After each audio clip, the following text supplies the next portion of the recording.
आने के 500 साल बाद त्रिपिटक लिखा गया, जिसमें सुत्त निपात है, मध्यम निकाय है, अंगुत्तर निकाय है, दीघ निकाय है, अभिधम्म पिटक है, विनय पिटक है। पिटक का मतलब होता है पिटारा, ज्ञान का पिटारा। ये बाद में लिखा गया। आप कभी मध्यम निकाय, दीघ निकाय का किसी भी सूत्र को पढ़ के देखें, पहली लाइन लिखी हुई है, ऐसा मैंने सुना एक बार महाकारुणिक बुद्ध जेतवन में विहार कर रहे थे, तब आनंद के पूछने पे उन्होंने ऐसा कहा। किसी नगर श्रेष्ठ के पूछने पे ऐसा कहा। हर सूत्र में ये बात लिखी हुई है। इसका मतलब ये हुआ कि वो बातें सुनी हुई है, सुनकर लिखा गया है। इससे एक बात और भी पक्की होती है, कोई भी बौद्ध भिक्षु कभी भी किसी ग्रंथ को खोल करके उस पे उंगली रख के यह कहता हुआ नहीं मिलेगा कि देखो यहां लिखा हुआ है इसीलिए मानो। है ना गजब की बात। दुनिया के अधिकतम लोग ये कहते हैं कि हमारी पवित्र पुस्तक में लिखा हुआ है, ऐसा लिखा हुआ है, इसीलिए आपको मानना पड़ेगा। नहीं, मानना नहीं पड़ेगा, जानना पड़ेगा। जानना तब पड़ेगा जब आप जानना चाहो। तो इसीलिए त्रिपिटक का कोई भी ग्रंथ उठा करके हम किसी लाइन पे उंगली रख के किसी शब्द को इंगित करते हुए यह नहीं कह सकते कि जी फलाने फलाने ग्रंथ में यह लिखा हुआ है इसीलिए आपको मानना पड़ेगा। नहीं। तो फिर त्रिपिटक जो है क्या वो पवित्र पुस्तकें हैं?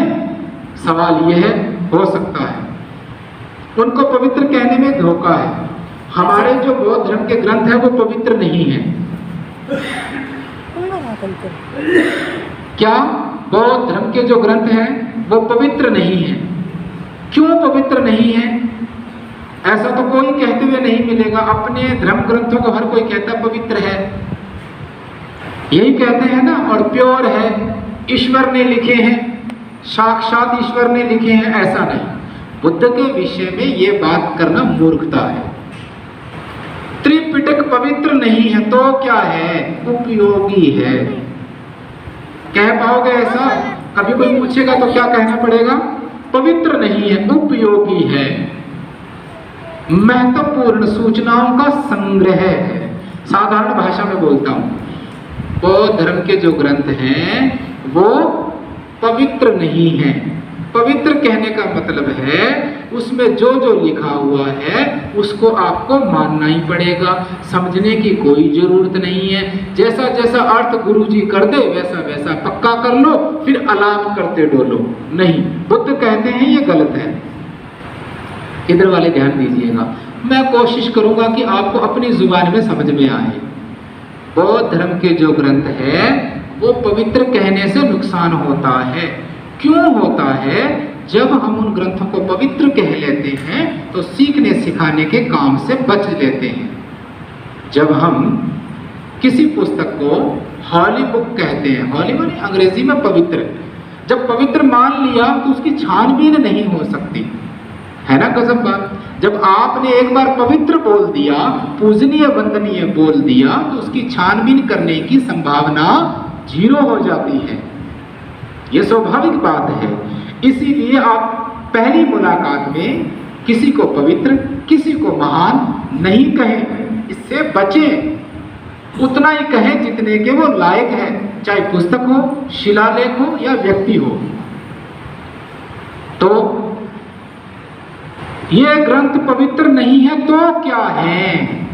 सूचनाओं का संग्रह है, उपयोगी है। उपयोगी माने काम की है। पढ़ करके उसमें विचार करके मंथन करके उसमें जो बचा हुआ है वो कहीं और से सुन करके, कहीं और से पढ़ करके बुद्ध की बात को ठीक ठीक समझने में जो पुस्तकें मदद करती हैं उन्हें त्रिपिटक कहते हैं। बुद्ध की शिक्षाओं को समझने में जो रिसोर्स काम आता है, जो उस समय की लिखी हुई पुस्तकें हैं, उन्हें त्रिपिटक कहते हैं। जैसे बुद्ध की बहुत सारी बातों को समझने के लिए आपको मनोविज्ञान पढ़ना पड़ेगा। मनोविज्ञान ऐसी पढ़ाई होती है जो मन के बारे में की जाती है। उसको पढ़ करके मन के डॉक्टर बनते हैं, जिनको साइकियाट्रिस्ट कहते हैं, मनोचिकित्सक कहते हैं। जिसे आप लोग गांव वाले कहते हो ना, भूत घुस गए, ओपरी की कसर हो गई, उसी बीमारी को मनोविज्ञान कहता है मेंटली डिजीज, साइको, अंग्रेजी में शब्द है साइको, मेंटली बीमार होना, मानसिक रूप से बीमार हो जाना। एक रोग तो इस काया में लगता है जिसके डॉक्टर अलग होते हैं। अब ये लोग आए हैं मेहनत करने, तो मैं कोशिश करूंगा कि आपको समझ में आए। एक तो इस काया में रोग हो जाए, उसका इलाज होता है। एक मन में उलझन हो जाए, उसका इलाज भी होता है। घर से उठ के कोई भागने लगे, जोर जोर से चीखने लगे, किसी को काट खाए, ऐसा कई बार हो जाता है। सपने में डरने लग जाए, घर में ही अपने घर में डर लगने लगे किसी को, इस प्रकार की बीमारी हो जाती है, जिसको ठीक करने के लिए डॉक्टर होते हैं। अक्सर ऐसे डॉक्टर बड़े शहरों में बैठते हैं। आपके गांव में तो वो झाड़ फूंक वाले डॉक्टर होते हैं जो भभूति देते हैं, नाक चटवा देते हैं। हद तो तब होगी डॉक्टर की दवाई को भी मंत्र के दे देते हैं, वो कमाल की बात है। पैरासीटामोल, सिट्राजिन को भी वो मंत्र पढ़ के दे देता है। और बाबा को तो ये भी नहीं पता सीधी किधर से पकड़ी जाएगी ये दवाई। मैं मथुरा के एक बार एक गाँव में बैठा था, तो वहाँ बोले जी दवाई दे दो, किसी लेडीज की मेंटली डिस्टर्बेंस हो गई, तो बोलो जी शाने से पढ़वा करके लाओ, शाने से। तो मैंने कहा शाना भाई पक्का अंग्रेजी जानता होगा, टी फार्मेसी बी फार्मेसी कर रखी होगी उसने। तो बोला जी अनपढ़ है। अनपढ़ है तो उसे ये तो पता चलता होगा ना सीधी किधर से है। इतना पागलपन आज भी मौजूद है। तो इसीलिए हम बुद्ध की बात को ठीक ठीक समझने के लिए क्या पढ़ते हैं? साइकोलॉजी, मनोविज्ञान पढ़ते हैं। फिर भी नया समझ में आए तो एक और विषय है। और ये जो मनोविज्ञान है ना, ये कोई आश्रमों में नहीं पढ़ाई जाती। कुछ लोग सोचेंगे कि भंते जी कह रहे हैं तो ये बहुत भिक्षु पढ़ाते होंगे, या फिर ना कोई जैसे कोई गुरुजी बाबा जी टाइप लोग पढ़ाते होंगे। नहीं नहीं नहीं, कॉलेज के अंदर सब्जेक्ट होता है इसका। इसको पढ़ने के बाद लोग डॉक्टर बनते हैं। इसके स्कूल में भी सब्जेक्ट होता है, इसको पढ़ाने वाले सरकारी नौकरी लगे होते हैं, ऐसे ऐसे। और जब बुद्ध की शिक्षा फिर भी समझ में ना आए तो एक विषय और है, वो है दर्शन शास्त्र, फिलॉसफी। अब दर्शन शास्त्र क्या होता है? दर्शन शास्त्र में हर चीज के अस्तित्व के बारे में कहा होता है। ध्यान से सुनिएगा। अब एक और भी तो बात है ना, हम कितना साधारण बोले। अगर और ज्यादा गांव वाली भाषा में चला जाऊं तो मेरे पास शब्द कम पड़ जाएंगे। अगर मुझे यूं कहना हो कि भाई ऊपर वाले की माया है, ऊपर वाला ही जाने, आप सवाल करो और मैं कह दूं ऊपर वाला ही जाने, उसकी लीला वही जाने, तो मुझे शब्दों की जरूरत नहीं है। एक ही लाइन काफी है आपसे पीछा छुटाने के लिए, एक ही सेंटेंस काफी है। ऊपर वाले की लीला है, ऊपर वाला ही जाने। बट मैं ऐसा तो कह नहीं सकता, तो इसीलिए मुझे बुद्ध को कहने के लिए अधिकतम शब्दों की आवश्यकता रहती है। दर्शन शास्त्र किसी विषय के अस्तित्व के बारे में बात करता है। अब ये अस्तित्व क्या होता है?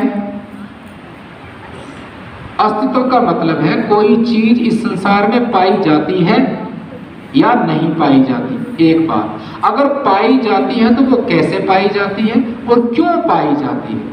जैसे मैंने कहा ये स्पीकर है, ये जो है ये दो नहीं के बीच में है। एक दिन ये स्पीकर नहीं था और आगे भविष्य में नहीं होगा, तो यहाँ दो नहीं है, उसके बीच में है समाया है। ऐसा दर्शन शास्त्र पढ़ाता है। अगली बात एक और, दर्शन शास्त्र ये समझाता है कि वस्तु बाद में आती है, विचार पहले आता है। पहले मन में विचार आता है, फिर हम घर बनाते हैं, ईंट बनाते हैं, स्पीकर बनाते हैं। ये स्पीकर नहीं आया पहले इसका विचार आया, थॉट, कॉन्सेप्ट मन में आया, फ्रेम में आया हमारे, उसके बाद स्पीकर बना। और स्पीकर जो है पर्टिकुलर होता है। उलझन हो गई? दोबारा से बताता हूँ। कोई भी वस्तु जो होती है वो खास होती है, अपने आप में खास होती है। जैसे मैं कहूँ कुर्सी, इस दुनिया में एक भी कुर्सी ऐसी नहीं है जो सिर्फ कुर्सी हो, तो क्या है? ये प्लास्टिक की कुर्सी है, ये 500 वाली है, ये 600 वाली है, इसका प्लास्टिक रिसाइकल हुआ है, इसका रिसाइकल नहीं हुआ है, माने चीजों को गाड़ साड़ के बनाया गया है। ये लकड़ी की चेयर है, इसमें प्लाई लगी है, इसमें पेंट हुआ है, इसमें प्लास्टिक पेंट हुआ है, हो गए ना अलग अलग नाम। कोई भी संसार में ऐसी कुर्सी नहीं है जो केवल कुर्सी हो, जर्नल कुर्सी हो, नहीं है। कोई भी कुर्सी नहीं है पूरे संसार में, मगर जर्नल क्या है? कॉन्सेप्ट है, थॉट जो है वो जर्नल है। तो ये कौन पढ़ाता है? दर्शन शास्त्र। तो दर्शन शास्त्र मनोविज्ञान पढ़ने के साथ साथ जब त्रिपिटक पढ़ते हैं तो बुद्ध के बारे में ठीक ठीक जानकारी मिलती है। अगली बात, आपने भी कभी सुना होगा, मैंने सुना है, ऐसे लोगों को मिला हूं, वो ये कहते हैं कि बुद्ध का नाम मत लो, हम तो केवल बाबा साहब को मानते हैं। बुद्ध से डर लगता है कहीं ऐसा ना हो हम 5 शील मानने लग जाएं, फिर ध्यान करने लग जाएं, फिर हमारी वाणी मीठी हो जाए, हम संत स्वभाव के हो जाएं और हमें कोई लूट खाए। गजब की बात है, बाबा साहब को मानने वाले बुद्ध से डरते हैं, है ना वहम की बात? ऐसा नहीं है। और कुछ लोग ऐसे भी हैं जो कहते हैं बाबा साहब का मना मतलब बुद्धि ठीक है, वो बुद्ध से बचना चाहते हैं। आप गहरे से जब विचार करोगे तो पाओगे कि जो लोग ये कहते हैं कि हमें बुद्धं शरणं गच्छामि नहीं करना, केवल जय जय जय जय जय भीम करनी है, चिल्लाना है, चीखना है, आक्रामक हमला करना है, वो असल में गहरे में बाबा साहब से बचना चाहते हैं। जो लोग कहते हैं केवल बुद्ध का नाम लो, बाबा साहब का नाम मत लो, वो बुद्ध से बचना चाहते हैं। अगर आप कभी आराम से सोचोगे तो पाओगे अंबेडकर नाम का कोई चैप्टर नहीं है। बाबा साहब ने किसी पुस्तक में नहीं लिखा कि अंबेडकरवादी बनना, तो क्या लिखा? बुद्धवादी बनना। और वादी भी क्या बनना? प्रैक्टिस करना, मार्ग पे चलना, जितना चल सको, जितना सामर्थ्य जुटा सको उतना अभ्यास करना, कोई टारगेट नहीं है। हद हो गई। कोई फोन कर रहा था, मैं अभी तक मिला नहीं हूं उनसे। वो कह रहे थे कि जी मुझे फलानी फलानी समिति में ना पद दे रहे हैं, लेकिन वो कह रहे हैं आपको शील संपन्न होना पड़ेगा, माने 5वां शील आपको फॉलो करना पड़ेगा, आपको शराब पीना छोड़ना पड़ेगा। तो मैंने उनको बंदे जी कहा कि भाई देखो मैं कॉम्प्रोमाइज नहीं कर सकता पीने वाली बात के साथ, चाहे तुम पद दो चाहे न दो। माने उसका पीने की आदत बाबा साहब की कुर्बानी पे भारी पड़ गई। किसकी? अंबेडकरवादी की। पल भर में किसी की कुर्बानी हल्की हो जाती है। तो फिर उसने दूसरा तर्क ढूंढा, तरले जिसे कहते हैं। उसने कहा कि जी मैं तो ना पक्का अंबेडकरवादी हूँ, 22 प्रतिज्ञाओं को मानता हूँ, मैं बुद्ध को नहीं मानता। अब सज्जन ये भूल गए कि 22 प्रतिज्ञा दोबारा से तो पढ़ लूँ, उसमें फिर 5वां शील है। मैंने कहा जी उसमें तो फिर यही बात लिखी हुई है, आचरण की बात लिखी हुई है। तो वो कहने लगे ठीक है जी मैं ना फिर कोई और जुगाड़ देखूंगा। बुद्ध के साथ जुगाड़ करते हैं, बाबा साहब के साथ जुगाड़ करते हैं। इससे एक बात तो पक्का हो गई, हमारे पास श्रद्धा नहीं है, विश्वास नहीं है।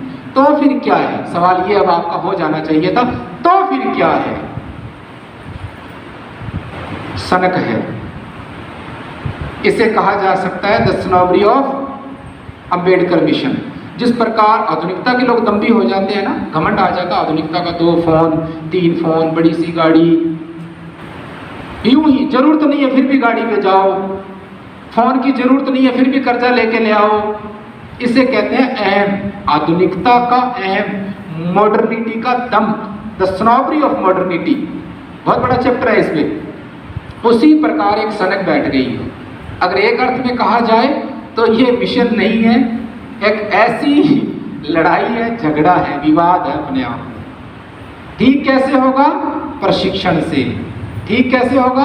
प्रशिक्षण से। प्रशिक्षण से आप ना इस लायक होकर जाओगे कि आप फिर अपने आप में अभ्यास करोगे। तो इसीलिए हमें उस प्रकार का कट्टर अंबेडकरवादी नहीं बनना है। तो क्या बनना है? सवाल फिर बराबर उठता, तो क्या बनना है? कोई कुछ भी करे और हम सहन करते रहें, भीगी बिल्ली बन जाए, ऐसा भी नहीं बनना है। तो फिर क्या बनना है? हमें उस सिद्धांत पे भी नहीं चलना कि कोई एक थप्पड़ मारे दूसरा गाल आगे कर दो, नहीं। तो फिर क्या बनना है? हमें इतना सजग प्रहरी बनना है, एक ऐसी व्यवस्था पैदा करनी है कि हमें व्यक्तिगत तौर पे न लड़ना पड़े। ये बात कैसी रही? दोबारा से बोलता हूँ सीधे शब्दों में। एक तरीका है कि जब आपके साथ अन्याय हो तो आप अपना लड़ें, और हार जाए अथवा जीत जाए। जब मेरी बारी आए तो मैं अपने स्तर पे लड़ूं, मारा जाऊं, हरा दिया जाऊं, गुलाम बना लिया जाऊं। जब इनकी बारी आए तो यही घटना घटे। एक तरीका है कि हम अपने अंदर एक बेहतर अंडरस्टैंडिंग पैदा करें, अंडरस्टैंडिंग, आपस में समझ हो, शब्द कम बोलें और आंख का इशारा ज़्यादा समझें। तो हम एक विचारधारा के हैं। अगर चीख चीख के मुझे दलीलें देनी पड़ती है, चीखना पड़ता है, खूब दलील देनी पड़ती है, इसका मतलब मैं समझा नहीं पा रहा और आप समझ नहीं पा रहे। इसका मतलब ये हुआ हम दोनों एक दूसरे को जानते ही नहीं हैं, कहीं कोई लेना देना नहीं है। जब हम शब्दों का इस्तेमाल ज्यादा करते हैं, चीखने लगते हैं, हमारी दलीलें लंबी होने लगती है, तब एक बात बराबर ये भी पक्की हो जाती है कि there is no understanding between you and me, we both ignore people, we have not knowledge about that particular issue, particular ideology, नहीं हमारे पास ज्ञान, हम एक सन को लिए हुए हैं। आपने देखा कई बार मंचों पे लोग एक दूसरे को सलाह देने लगते हैं, गाइड करने लगते हैं, बहुत ज़्यादा विवाद भी हो जाता है। ऐसा क्यों होता है? क्योंकि उद्देश्य सेम नहीं है। वापिस तो हमें बनना है, सजग प्रहरी बनना है, इन मूल्यों पे पहरेदारी करनी है, करुणा, मैत्री, अहिंसा, समता, भाईचारा, इन मूल्यों पे पहरेदारी करनी है और एक अंडरस्टैंडिंग पैदा करनी है। एक ऐसा समाज जो वास्तव में इन मूल्यों को जीता हो, और ये प्रतिस्पर्धा के दौड़ में इन मूल्यों को स्थापित करना बहुत बड़ी बात है, चुनौती है अपने आप में। आपने देखा 15 साल के बच्चे में टेंशन है, 20 साल के बच्चे में टेंशन है। जिस उम्र में खेलना चाहिए था, शरारत करनी चाहिए थी, पेड़ पर चढ़ना चाहिए था, मिट्टी में खेलना चाहिए था, उस उम्र में बच्चे बोर होने लग गए हैं। आपके शहरों के अंदर बड़ी प्रॉब्लम है। मैं अक्सर घर में जाता हूँ तो बच्चे एक ही शिकायत करते हैं, बहुत जल्दी बोर हो जाते हैं। क्यों? आधुनिकता की दौड़ में हर कोई अपने भविष्य को लेकर चिंतित है, अपने भविष्य को। उसका भविष्य केवल और केवल अर्थ के संदर्भ में कहा जा सकता है। भविष्य मेरा कल क्या होगा, मैं धन कैसे कमाऊंगा, मेरा कारोबार क्या होगा, उसकी इतनी फिक्र लगा के छोड़ देते हैं हम कि वो भूल ही जाता है कि मेरा व्यक्तित्व क्या होगा, मेरे आदर्श क्या होंगे। क्या मेरे दादाजी को जिस पहचान से लोग पहचानते थे, क्या मुझे उससे पहचानेंगे? क्या हमारे कुल की जो मान मर्यादाएं और आदर्श हैं, क्या हम फॉलो कर पाएंगे, क्या निभा पाएंगे? क्या हम इस प्रकार के व्यक्तित्व को धारण कर पाएंगे जिसके आधार पे हम संतुष्ट हों और हमारे आने वाली पीढ़ी हमसे प्रेरणा ले? कोई चर्चा नहीं है। अगली बात तो और हैरान कर देगी, नैतिक शास्त्र पढ़ने वाले नैतिक आचरण नहीं कर पाते हैं, मगर जिन्होंने नैतिक शास्त्र का नाम नहीं सुना था ना, वो नैतिक आचरण करते थे। अब यूपीएससी के सिलेबस में क्या होता है? नैतिक शास्त्र पढ़ाया जाता है, मॉरलिटी। और जब टीचिंग लाइन में तो पक्का पढ़ाया जाता है, गुरु गोविंद दोम खड़े का के लागू पाए, बलिहारी गुरु आपने गोविंद दियो बताए। जब ऐसा हम जब बोलेंगे तो जो टीचर बन रहा है उसी में हम वो देखते हैं, तो उनको भी नैतिक शास्त्र पढ़ाया जाता है। मगर टीचर मशीन बन गया है, मशीन। मैं विषय को पकड़ के रखूंगा, वापस आऊंगा तो फिर क्या बने। टीचर मशीन बन गया है। जब वो पढ़ा रहा होता है कक्षा के अंदर खड़ा होकर के, तो आपको पता है सिलेबस में जो लिखा है वो अलग है और उसकी निजी विचारधाराएं अलग है। सिलेबस में जब हम पुस्तक खोलते हैं, पुस्तक का पहला ही पेज पलटते हैं तो उसके पीछे 51A लिखा होता है, संविधान का एक पार्ट। उसमें लिखा है हम समग्र विकास में भरोसा करेंगे, एक बात। 8 नंबर पे लिखा होता है हमें वैज्ञानिक दृष्टिकोण को अपनाएंगे, माने वैज्ञानिक सोच, अंधविश्वास नहीं मानेंगे, सोचेंगे, परखेंगे, जानेंगे, फिर कोई काम करेंगे, ऐसा हमारे भारत के कानून में लिखा हुआ है। अब लेकिन खुद ही मास्टर जी किस्मत के भरोसे जीते हैं। इधर लंबा सा धागा बांध रखा है, इधर लंबा सा टीका है, शनिवार को लोहे के हाथ नहीं लगाते, वीरवार को नहाते नहीं, मंगलवार को पीते नहीं। जब रोज पीते हो तो मंगलवार क्यों छोड़ना? ऐसा करते हैं। इसका मतलब यह हुआ कि जो टीचर पढ़ा रहा है वो वैसा नहीं है जैसा गुरुकुल में पढ़ाया जाता था। अब अंतर पकड़ना आप, गुरुकुल में राजकीय स्कूल में व्यापक अंतर है। गुरुकुल में जब कोई पढ़ाता था ना, तो वो जो टीचर पढ़ा रहा है वैसी जीवन शैली खुद जीता था और सामने सिखाता था। इसीलिए शिष्य सानिध्य में रहकर सीखते थे। ऐसे भिक्षुओं का था। बड़े भिक्षु जब छोटे भिक्षुओं को सिखाते थे, पढ़ाते थे श्रामणेरों को, तो जो थेर भिक्षु हैं, वरिष्ठ भंते जो हैं, वो वैसा जीते थे। पातिमोक्ष होता था तो वो सिखाते थे। पनिशमेंट भी होती थी, हल्की फुल्की जैसी थी। इसीलिए अनुभव से सीखा जाता था। अभी क्या है, मशीन है, सिलेबस है, मशीन है, सिलेबस है, समय है, टारगेट है। अब ये सिखाया जाता है कि आपको आंसर कैसे देना है। इसीलिए व्यक्तित्व निर्माण नहीं हो रहा, मशीन का निर्माण हो रहा है। दो प्रकार की मशीनें, एक मशीन जो ये है, एक इस मशीन को जो चला रही है वो ये है, human being. Karl Marx Germany में पैदा हुए, मजदूरों को लेकर के और पूंजीपति को लेकर के उनकी बहुत बड़ी चर्चा है, अध्ययन है। दुनिया के हर एकेडमी में उनको पढ़ा और पढ़ाया जाता है। वो कहते हैं कि मनुष्य मशीन बन गया है, just like a cog of machine. इसीलिए उसमें अलगाववाद पैदा हो गया है, मशीन बन गया है वापिस। तो गुरुकुल और आश्रम में जब पढ़ाई हो रही थी तो वो पढ़ाई वही होती थी जो उनके सीनियर या गुरु जी रहे हैं। अभी जो शिक्षा हो रही है वो केवल मशीन बना रही है। लिखा तो सब कुछ हुआ है लेकिन टीचर नहीं मानता, टीचर रटा रहा है। और रटाने के साथ साथ अब वो ये भी बोलता है कि देखो जी मैंने समझा दिया है, कॉन्सेप्ट क्लियर हो गया। वो कहते हैं हो गया। असल में इस शब्द का इस्तेमाल गलत किया जाता है, कॉन्सेप्ट क्लियर हो गया। कॉन्सेप्ट का मतलब बात समझ में आ गई तो बच्चे कहते हैं हाँ जी, हमने भी यही किया है। सर कहते थे बच्चों ऐसे ऐसे हो गया, बोलो हाँ जी। जो हाँ जी कर गया वो समझो बीए कर गया, और जिसने की ना जी, फिर सर कहते हैं तेरा ध्यान कहाँ था। 3-4 सवाल और पूछेंगे मास्टर जी तो इससे अच्छा कह दो जी हाँ जी। मुझे याद है हम तो इस बात पे पिटते थे, हाँ जी वाली पे। सर कहते प्यारे बच्चों, हम कहते हाँ जी, वो इस पे मारते, एक समझ में आ गई हाँ जी, फिर इस पे मारते। हम तो पिटे हुए पूरी क्लास हाँ जी पे पिटना। इसलिए मुझे हाँ जी बड़े अच्छे से याद है। मैं कहता हूँ हाँ जी होश में होनी चाहिए। तो इसीलिए आज जरूरत है इस तनाव के समय में, इस स्वार्थ भरे जीवन में हम अपने सामूहिक मूल्यों के लिए आगे आए, जल्दबाजी नहीं करें और आक्रामक तरीके से नहीं तैयार हो, धैर्यपूर्वक सीखने की कोशिश करें। हम आपको पता है, आपने अधिकतम लोगों को सुना है क्या जी मैं तो बहुत समझाता हूँ नहीं, लोग मानते नहीं है जी, क्या करें, हमारे तो गांव में ऐसे है, हमारे मोहल्ले वाले लोग नहीं मानते। जब आपने ही नहीं माना तो मोहल्ले वाले आपकी क्यों माने? आप उनको सुनाकर मनवाना चाहते हो और वो आपका व्यवहार देख रहे हैं, आपकी प्राथमिकताएं देख रहे हैं। शब्दों को बोलना आदत होती है लोगों की, शब्दों को बोलना लोगों की आदत होती है। आपने लॉकडाउन में देखा था कुछ लोगों ने झूठ फैलाया था, क्या जी उल्लू पे हाथ घुमाओ, घुटनों पे घुमा लो, कोरोना भाग जाएगा। किसी ने बोला ऐसा करो, फलाने मंदिर पे जाओ, पानी पी लो, कोरोना भाग जाएगा।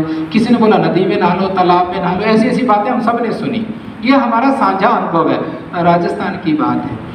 कोई बड़े बुजुर्ग कह रहे थे, बड़े कॉन्फिडेंस के साथ कह रहे थे, वीडियो देखा, और उल्लू पे हाथ घुमाओ, फिर घुटनों पे घुमा लो और कोरोना गारंटी है फुल। अगले दिन थाने में बुला लिया, तब बोले जी मेरे से गलती होगी, मैंने तो यूं ही बोल दिया जी। अब जब कोरोना हो, किसी को कोई लक्षण आए तो डॉक्टर के पास जाएं, मैं सभी से ये कह रहा हूँ। उन्होंने कुछ नहीं कहा, छोड़ दिया। अब सवाल ये है ऐसा बोला क्यों? पागल भी नहीं थे, फिर भी ऐसा बोला क्यों? मैंने ये सुनकर ना गूगल पे सर्च मारना कोशिश किया शुरू। मैंने पाया मनोविज्ञान में एक रोग का जिक्र है, पैथोलॉजिकल लायर, रोगात्मक झूठ बोलने की आदत, कट्टरता, प्रशिक्षण, आचरण। इसी बीच में समझना आप, कट्टरता, प्रशिक्षण, व्यवहार और लोगों को बोल बोल के सुनाना। पैथोलॉजिकल लायर, रोगात्मक झूठ बोलने की आदत। अब इनके लक्षण क्या होते हैं? ये झूठ बोलते हैं, बढ़िया सी कहानी बोलते हैं। इनका एक लक्षण होता है, ये बोलने में बड़े कुशल होते हैं, स्टोरी टेलर होते हैं, स्टोरी टेलर। बहुत बढ़िया से बोलते हैं, जैसे मैं बोल रहा हूँ, अच्छे से बोलते हैं और लोग उठ नहीं पाते। इतना अच्छे से बोलते हैं कि लोगों को लगता है अच्छा टाइम पास बढ़िया हो रहा है। होते हैं ना, मोहल्ले में होते हैं कई लोग, कह जी आप ना बात बहुत अच्छी करते हो, बस ये रोग है, फिर बचना। अगर मेरी भी अच्छी लग रही हो इस ढंग से बचना। अगर आप होश में सुन रहे हो तो ठीक है, लंबा नहीं बोलूंगा, खत्म कर रहा हूं मैं स्पीच को। भाई चाय का पता करो, चाय के भरोसे बिठाया मैंने सबको, हाथ ले आओ, लास्ट खत्म कर रहा हूं। पैथोलॉजिकल लायर पढ़ के देखना कभी। रोगात्मक झूठ बोलना एक आदत है। ऐसे लोगों को आदत होती है, रोगात्मक झूठ बोलते रहते हैं, उनको आदत होती है, वो अनकॉन्शियसली बोलते रहते हैं बेहोशी में। ये चुगलखोरों की उच्चतम श्रेणी के लोग होते हैं, ऐसे कहा जा सकता है, टॉप मोस्ट कैटेगरी बैकबाइट करने वालों की। तो इसीलिए हम लोगों को ऐसा नहीं होना है। आपको पता है बौद्धों के आचरण में एक हिस्सा ये भी होना चाहिए कि हम मौन रहें। हर बार आप बोलने के लिए तत्पर हैं तो आप रोगी हैं। प्योर एक्सपीरियंस, स्टडी, या तो मैंने स्टडी किया या मैंने सुना या अनुभव बताता हूं। एक बार मैं 1500 किलोमीटर दूर गया, इतनी गर्मी, और मुख्य वक्ता के रूप में गया। वक्ताओं की लंबी लाइन, सबसे लास्ट में मेरा नंबर आया। भोजपुरी बोल रहे थे वो। अब मुझे 20% तो समझ में आ रही थी, 80% मेरे ऊपर से जा रही थी। जो मंच संचालन करता था ना, सबसे ज्यादा उसी ने बोला, और वो लोगों को हंसा रहा था, लोग हंस रहे थे, मजाक किए जा रहा था। अब भोजपुरी में क्या बोल रहा था मुझे नहीं पता, लेकिन मुझे यूं पता था वो टाइम पास करवा रहा था सबका। तो मेरे से पहले जितने भी वक्ता आए वह सर्व समाज था, 3 को छोड़कर सारा बहुजन कॉन्सेप्ट था जो चल रहा है, आपको पता है। तो वो बोल रहे थे कि दिल्ली से चलकर आए पूज्य भंते जी को बंदामी हमारे बीच में स्वागत है, सब बोल रहे थे, वो औपचारिकता पूरी कर रहे थे। अब मुझे मन संचालन करता कहता जी 5 मिनट बोलोगे भंते जी। जिसने मुझे बुलाया था वो बोला भंते जी 1 घंटा बोलेंगे। 7 बज चुके थे शाम के, 7 बजे लास्ट परमिशन खत्म होने वाली थी, प्रशासन से जो ली थी। मैंने कहा जी मैं 5 मिनट बोलूंगा। आपको पता है उन दोनों ने बहस करते करते मेरे 2 मिनट खा गए, बच्चे 3। मैंने जैसे ही माइक लिया मैंने बोला कि मेरे से पूर्व जो वक्ता आए और जो कह रहे थे कि दिल्ली से चलकर आए पूज्य भंते जी का स्वागत है, हम उनको वंदन करते हैं, वो अजीबोगरीब प्राणी मैं ही हूँ। लोगों ने इसी पे भी जोर से तालियां मारी, जोर से तालियां बजा दी सबने। कुछ समझ में नहीं आया मैं क्या बोला। क्यों? लोगों को प्रशिक्षण दिया हुआ है कि आपने जब कोई जोर से बोले तो ताली बजा देनी है, जब कोई धीरे बोले तो ताली नहीं बजानी है। आप नोट करना, कभी भाषण में बैठे हो तो कुछ ऐसे रहते हैं जो तैयार रहते हैं भी ताली कहाँ बजानी है, बिल्कुल सही बजाते हैं ताली। हमें ऐसा नहीं बनना है। मैं आज के सेशन की इस धमदेशना को यही विराम देता हूँ। आप चाय लीजिए, 10 मिनट का आपका ब्रेक है। Thank you. मंगल सुखी रहो।